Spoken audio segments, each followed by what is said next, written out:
CM ಬದಲಾಗ್ತಾರಾ ಅಥವಾ ಸಿದ್ದರಾಮಯ್ಯನೇ 5 ವರ್ಷ ಮುಂದುವರಿತಾರಾ? ಒಂದಿಷ್ಟು ಪ್ರಶ್ನೆಗಳು ಸಹ ಸಿಕ್ಕಾಪಟ್ಟೆ ವೈರಲ್ ಆಗ್ತಾ ಇತ್ತು. ಅದ್ರ ಬಗ್ಗೆ ಚರ್ಚೆಯೂ ಸಹ ಆಗ್ತಾ ಇತ್ತು. ಸಿಎಂ ಬದಲಾಗಿದ್ದು ಆಯಿತು, ಡಿ.ಕೆ. ಶಿವಕುಮಾರ್ ಸಿಎಂ ಆಗಿ ಪ್ರಮಾಣ ವಚನ ಸ್ವೀಕರಿಸಿದ್ದು ಆಯಿತು. ಸಚಿವ ಸಂಪುಟನೇ ಇನ್ನೂ ಸಂಪೂರ್ಣವಾಗಿ ರಚನೆ ಆಗಿಲ್ಲ. ಒಂದು ಕಡೆ ಕೆಲವು ಖಾತೆಗಳು ಮಾತ್ರ ಹಂಚಿಕೆ ಆಗಿರುವುದು, ಅದು ಸಹ ಅಧಿಕೃತವಾಗಿ ಅವರು ಅಧಿಕಾರವನ್ನು ಸ್ವೀಕರಿಸಿಲ್ಲ. ಅವರ ಖಾತೆ ಬಗ್ಗೆ ಯಾವುದೇ ಚಿಂತನೆ ಸಹ ಆಗ್ತಾ ಇಲ್ಲ. ಆದರೆ ಸದ್ಯ ತುಂಬ ಪ್ರಚಲಿತವಾಗಿ ತುಂಬ ಚರ್ಚೆ ಆಗ್ತಾ ಇರುವಂಥದ್ದು ಬೆಂಗಳೂರು ನಗರಾಭಿವೃದ್ಧಿ ಖಾತೆ. ಹಾಗಾದರೆ ಬೆಂಗಳೂರು ನಗರಾಭಿವೃದ್ಧಿ ಖಾತೆ ಈಗಾಗಲೇ ಈ ಮೊದಲು ಕೃಷ್ಣ ಬೈರೇಗೌಡರು ಕಂದಾಯ ಇಲಾಖೆ ನಿರ್ವಹಿಸ್ತಾ ಇದ್ರು, ಅವರಿಗೆ ಬೆಂಗಳೂರು ನಗರಾಭಿವೃದ್ಧಿ ಖಾತೆಯನ್ನು ಈಗಾಗಲೇ ಕೃಷ್ಣ ಬೈರೇಗೌಡರಿಗೆ ಕೊಟ್ಟಿರುವಂಥದ್ದು. ಈ ಮೊದಲು ನಗರಾಭಿವೃದ್ಧಿ ಖಾತೆಯನ್ನು ಸ್ವತಃ DCM ಆಗಿದ್ದಂತಹ ಡಿ.ಕೆ. ಶಿವಕುಮಾರ್ ಅವರು ವಹಿಸ್ಕೊಂಡಿದ್ರು. ಹಾಗಾದರೆ ರಾಮಲಿಂಗಾರೆಡ್ಡಿ ಅವರು ಈ ಮೊದಲು ಸಾರಿಗೆ ಸಚಿವರಾಗಿರ್ತಾರೆ. ನಾನು ಹಿರಿಯನಿದ್ದೇನೆ, ಒಂದಿಷ್ಟು ವರ್ಷಗಳ ಕಾಲ 40-45 ವರ್ಷಗಳ ಕಾಲ ಪಕ್ಷಕ್ಕೆ ಕೆಲಸ ಮಾಡಿದ್ದೇನೆ ಅನ್ನುವಂತಹ ಒಂದಿಷ್ಟು ಹಕ್ಕೊತ್ತಾಯ ಸಹ ಮಾಡ್ತಾ ಇರುವಂಥದ್ದು. ಅಂದರೆ ಬೆಂಗಳೂರು ನಗರಾಭಿವೃದ್ಧಿ ಖಾತೆ ನನಗೆ ಕೊಡಬೇಕು ಅನ್ನುವಂಥದ್ದು ಸಹ ರಾಮಲಿಂಗಾರೆಡ್ಡಿ ಅವರು ಹೇಳ್ತಾ ಇರೋದು. ಹಾಗಾದರೆ ಉಳಿದ ಖಾತೆಗಳು ಸುಮಾರಿದೆ. ಒಂದು ಕಡೆ ಜಲಸಂಪನ್ಮೂಲ ಖಾತೆಗಳಿದೆ, ಸಾರಿಗೆ ಇಲಾಖೆ ಖಾತೆ ಇದೆ, ಕಂದಾಯ ಖಾತೆ ಇದೆ, ಮುಜರಾಯಿ ಇಲಾಖೆ ಸಂಬಂಧಪಟ್ಟ ಖಾತೆಗಳಿದೆ, ಪ್ರವಾಸೋದ್ಯಮ ಖಾತೆಗಳಿದೆ, ಅರಣ್ಯ ಖಾತೆಗಳಿದೆ. ಇವೆಲ್ಲದಕ್ಕೂ ಇಲ್ಲದ ಪ್ರಾಮುಖ್ಯತೆ ಬೆಂಗಳೂರು ನಗರಾಭಿವೃದ್ಧಿ ಖಾತೆಗೆ ಯಾಕೆ ಅನ್ನುವಂಥದ್ದು ಎಲ್ಲರಿಗೂ ಸಹ ಕಾಡುವಂಥ ಪ್ರಶ್ನೆ.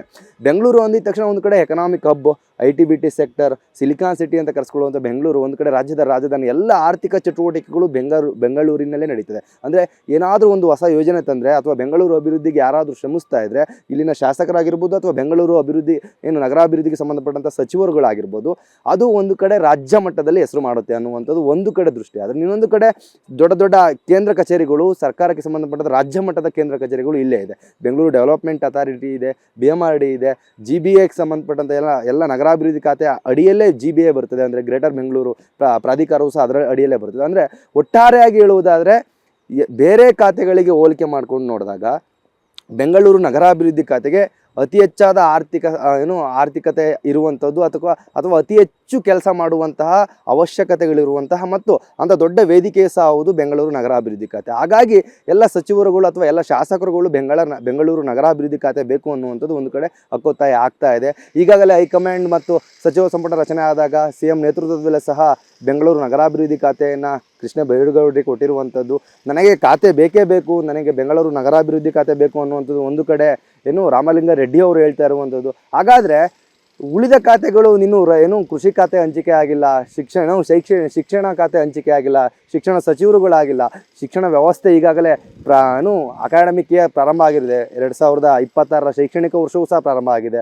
ಒಂದು ಕಡೆ ರೈತರು ತಾವು ಬೆಳೆದಂಥ ಬೆಳೆಗೆ ಬೆಲೆ ಸಿಗದೆ ಒಂದು ಕಡೆ ಹೋರಾಟಗಳನ್ನು ಮಾಡ್ತಾ ಇದ್ದರೆ, ಬೆಂಗಳೂರು ನಗರಾಭಿವೃದ್ಧಿ ಖಾತೆಗೆ ಕಿತ್ತಾಟ, ಹೊಡೆದಾಟ, ಜಗಳ ಅನ್ನುವುದು ಮಾತ್ರ ಬಾಕಿ ಬಿಟ್ಟು ಒಳೊಳಗೆ ಇರಿಸು ಮುರುಸು ಉಂಟಾಗ್ತಾ ಇದೆ.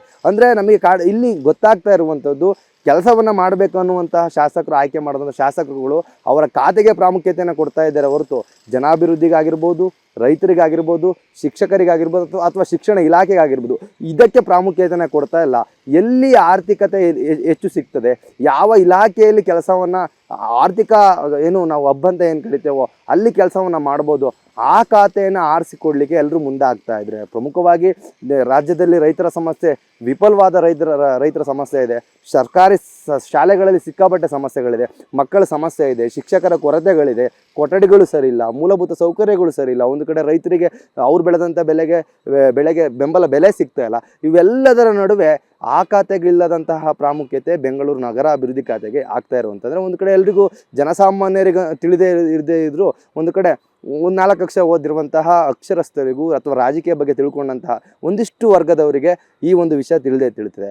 ಈಗಲಾದರೂ ಖಾತೆ ಜಗಳವನ್ನು ಬಿಟ್ಟು, ಖ್ಯಾತೆಯನ್ನು ಬಿಟ್ಟು ಖಾತೆ ಹಂಚಿಕೆ ಆಗಿ ಎಲ್ಲವೂ ಸಹ ಸಚಿವ ಸಂಪುಟ ರಚನೆ ಆಗಿ ರಾಜ್ಯದ ಅಭಿವೃದ್ಧಿಗೆ ಒತ್ತನ್ನು ಆಯ್ಕೆ ಮಾಡಿರುವಂಥ ನಮ್ಮ ರಾಜಕೀಯ ನಾಯಕರುಗಳು ಅಥವಾ ಜನಪ್ರತಿನಿಧಿಗಳು ನೀಡಬೇಕಾಗಿದೆ. ಕ್ಯಾಮ್ರಾ ಪರ್ಸನ್ ಯುವರಾಜ್ ಜೊತೆ ಸುಮನ್, ಏಷ್ಯಾನೆಟ್ ಸುವರ್ಣ ನ್ಯೂಸ್, ಬೆಂಗಳೂರು.